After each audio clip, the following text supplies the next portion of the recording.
Bonjour, je m'appelle Isabelle Ladouceur, je suis infirmière clinicienne, assistante infirmière-chef en chirurgie digestive. Je vous présente ma collègue. Chana Bissonnette, je suis infirmière clinicienne en pratique avancée pour la trajectoire chirurgicale. Nous allons vous faire une petite présentation sur notre innovation, le soulagement de la douleur, ébranlons nos croyances. Nous affirmons que nous n'avons aucun conflit d'intérêt pour cette présentation. Nous tenons à remercier tous nos collaborateurs pour la réalisation de ce projet. Vous pouvez les lire, ils sont tous indiqués ici. Au cours de cette présentation, nous parlerons de l'origine du projet, des étapes de sa réalisation ainsi que de ses retombées. À main levée, vous est-il déjà arrivé d'entendre dans vos familles des phrases comme celle-ci? « Sors pas les cheveux mouillés, tu vas tomber malade. » J'en ai une autre aussi. « Mange un oignon, c'est bon pour le rhume. »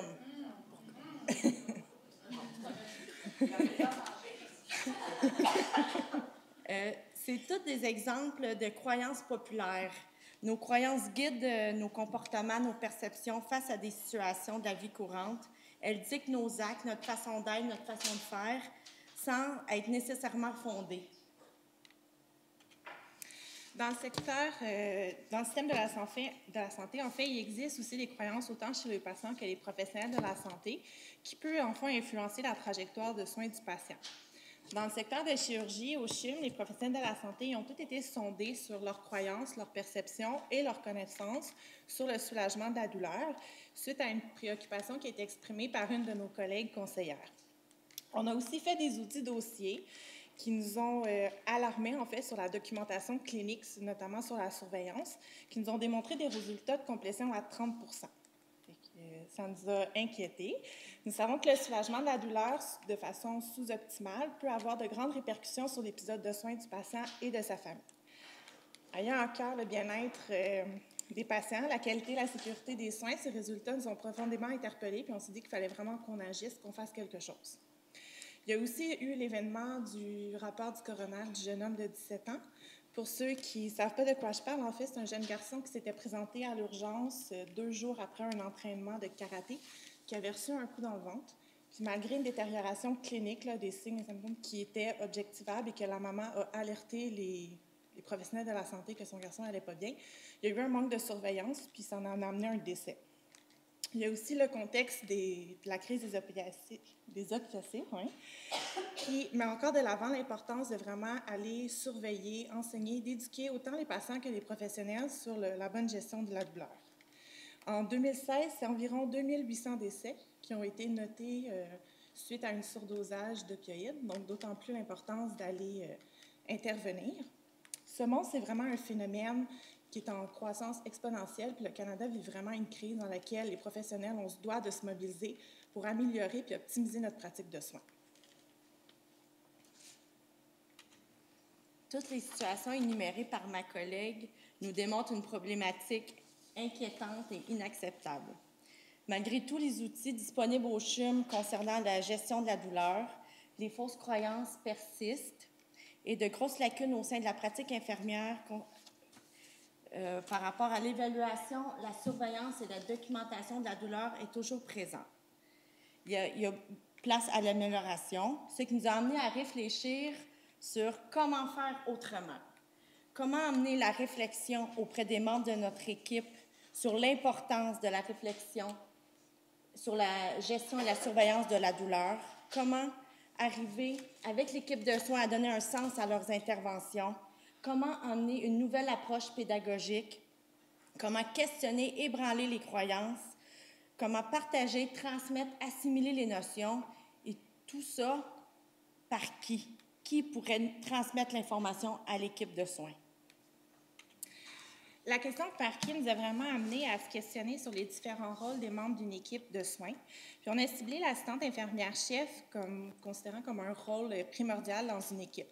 À titre de modèle de rôle, elle a un pouvoir d'influence, elle a un leadership clinique qui peut permettre de mobiliser les équipes de soins vers un changement pour améliorer la qualité et la sécurité des soins.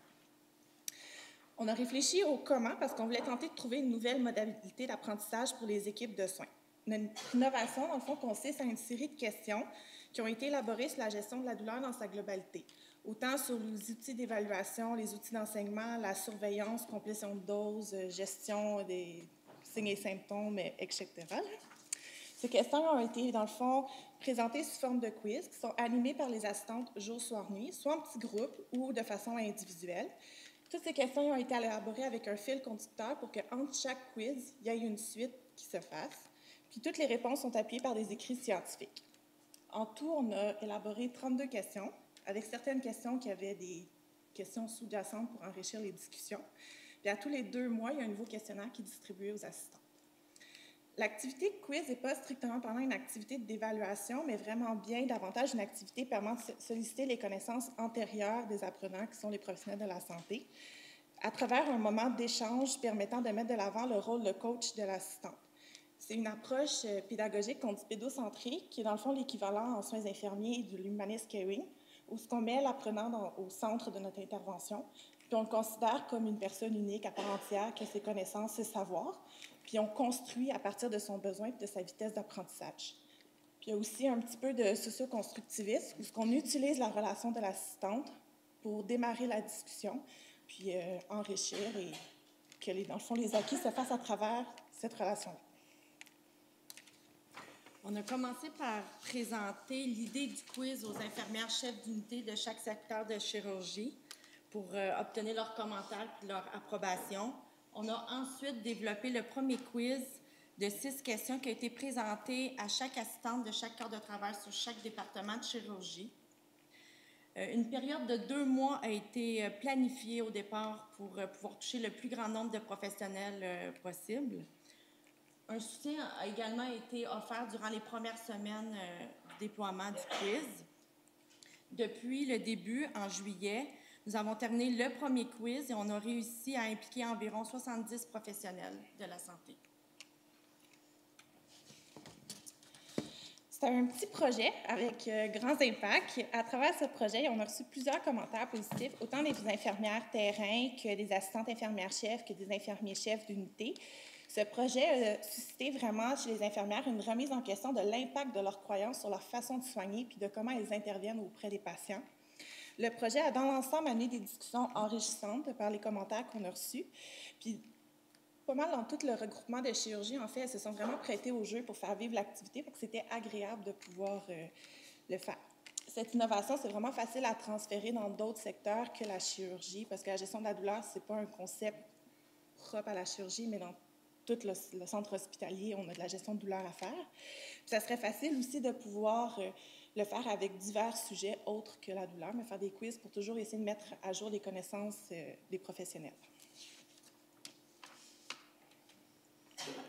Parmi les commentaires reçus de la part des infirmières, ils nous ont fait part qu'ils ont aimé le fait que ça soit sur des moments informels. C'était pas planifié, c'était au moment de la journée quand on avait 2 minutes pour discuter. Aussi, ils ont aimé la nouvelle façon d'apprendre, la nouvelle façon d'échanger avec l'assistante qui n'avait pas été faite auparavant. Ça rendait le moment plus agréable pour eux. On a aussi obtenu le témoignage d'un chef d'unité. Je vous présente M. Danny Lalancette, chef d'unité en chirurgie digestive. Bonjour. Bien, je trouve que les équipes se sont bien prêtées au jeu et ils ont trouvé ça très intéressant. Mais pour un chef d'unité aussi, c'est quelque chose qu'on peut garder pour n'importe quel projet. Et comme c'est aux 2 mois, on peut garder une pérennité. C'est ça, souvent, de faire vivre un projet, c'est quelque chose, mais de le garder vivant, c'est autre chose. Puis ça, je trouve que c'est très intéressant. Merci.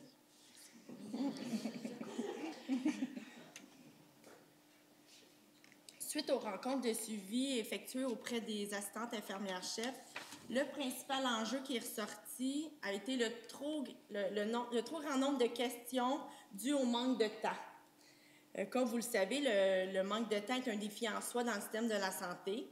Puis, ce qui était très important pour nous de travailler en collaboration avec les assistantes, on a décidé de limiter à 2 le nombre de questions par quiz.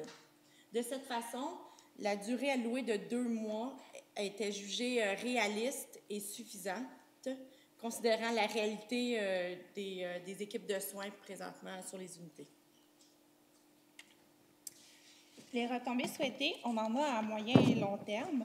En fait, on espère que ce concept d'apprentissage va ébranler suffisamment les croyances des professionnels pour pouvoir percevoir un changement de pratique infirmière en lien avec la douleur, parce que c'est notre sujet, mais éventuellement, ça pourrait être d'autres. On souhaite aussi, on a réfléchi à des indicateurs. On pensait que peut-être pour certains patients où ce que malheureusement la durée moyenne de séjour peut être augmentée parce que l'enseignement ou le soulagement il est sous-optimal puis que le patient reste plus longtemps le temps qu'on contrôle, bien que pour certains patients, on pourrait voir une diminution. Puis on espère qu'il va y avoir une amélioration dans l'enseignement au niveau tout du continuum de soins, autant en pré, par, post-chirurgie, parce qu'avec, en fait, les indicateurs de satisfaction patient en chirurgie, c'est malheureusement l'élément qui revient le plus faible. Fait qu'on aimerait ça pouvoir objectiver à travers ce questionnaire. On souhaite repasser le questionnaire sur les croyances afin vraiment de mesurer l'impact du projet.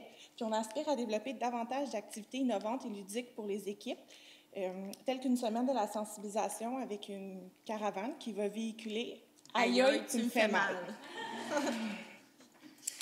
Ça serait vraiment intéressant aussi, toujours dans le concept de la douleur, au niveau de la chirurgie, d'aller explorer d'autres volets, des méthodes alternatives. L'ensemble des retombées souhaitées, c'est vraiment une visée vers la quête de l'excellence des soins pour ultimement avoir un impact positif, non seulement sur le patient, la famille, mais vraiment sur l'ensemble du réseau de la santé, parce qu'on a vraiment un phénomène monstre, donc ça serait vraiment de pouvoir essayer d'optimiser la gestion de la douleur. En conclusion, ébranlons nos croyances, continuons de trouver des méthodes d'apprentissage innovantes pour animer nos équipes de soins. Les professionnels veulent et souhaitent être impliqués au sein de l'équipe, être en action. Il faut laisser place aussi à la créativité pour susciter l'intérêt des gens. Puis, on est convaincus, en fait, que les bons coups doivent être multipliés et partagés autant à l'interne qu'à l'externe. Et de là que l'innovation, comme le 2019 que le CHUM permet d'offrir, c'est de vraiment avoir un partage dans l'objectif commun qu'on veut vraiment améliorer la qualité et la sécurité des soins. C'est tout. Merci.